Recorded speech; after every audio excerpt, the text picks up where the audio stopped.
15 दिन बाद गांव में भीड़ लगी थी। खेत में श्यामलाल की लाश मिली। तभी वहां एक तांत्रिक आया और बोला, सालों पहले जंगल में मनोज के माता पिता में भयंकर झगड़ा हुआ। गुस्से में आकर उसके पिता ने मनोज को एक पेड़ पर लटका दिया और दोनों फिर लड़ने लगे। दोनों लड़ते लड़ते वहीं दम तोड़ दिए। कुछ देर बाद रस्सी टूट गई और वह जमीन पर गिर पड़ा। उसका शरीर चिथड़ों की तरह बिखर गया। यही दुख, गुस्सा और पीड़ा एक बवंडर का रूप ले लिया। उसे रोकने का एक ही तरीका था, उसकी बेचैन आत्मा को शांति दिलाना। एक दिन गांव में एक मजदूर मिट्टी के बर्तन बना रहा था कि अचानक वही बवंडर आया और सब कुछ नष्ट कर गया। अब वह इतना खतरनाक और भयावह हो चुका था कि बड़ी बड़ी इमारतें, पेड़ पौधे और रास्ते की हर चीज अपने अंदर समा लेता था। यह सब राय स्टार अपनी आंखों से देख रहा था। राय स्टार कोई साधारण इंसान नहीं था। वह रोज जिम जाकर मुक्के मार मार कर खुद को मजबूत बनाता। वह बवंडर की ओर बढ़ ही रहा था कि पीछे से किसी ने पुकारा, राय स्टार रुको। राय स्टार पीछे मुड़ा। सामने वही तांत्रिक खड़ा था। तांत्रिक बोला, बेटा ये गलती मत करना वरना तुम भी उस बवंडर में समा जाओगे।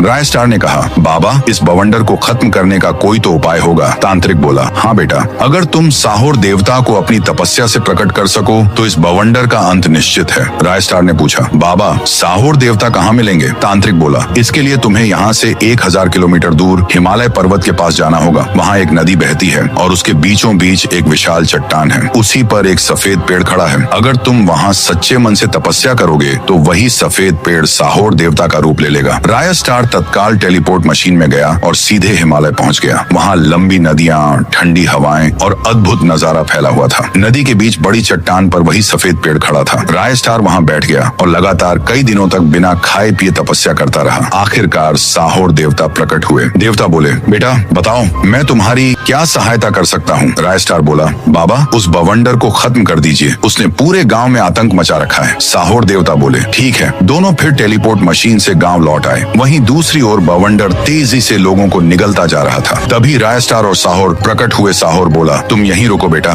मैं इसे खत्म कर देता हूँ। वे बवंडर के पास पहुंचा। अचानक एक धुंधले आकार में मनोज प्रकट हुआ। अब वह पूरी तरह शैतानी रूप में बन चुका था। साहोर बोले, बेटा मनोज अब इन गांव वालों को छोड़ दो, तुमने बहुत लोगों को मार दिया। मनोज बोला, नहीं किसी को नहीं छोड़ूंगा। फिर साहोर देवता ने एक शक्तिशाली मंत्र पढ़ा और बवंडर पर वार किया। धीरे धीरे बवंडर का अस्तित्व मिट गया। आगे जानने के लिए कमेंट करो और अगर तुम भी राय स्टार के फैन हो तो सब्सक्राइब करो।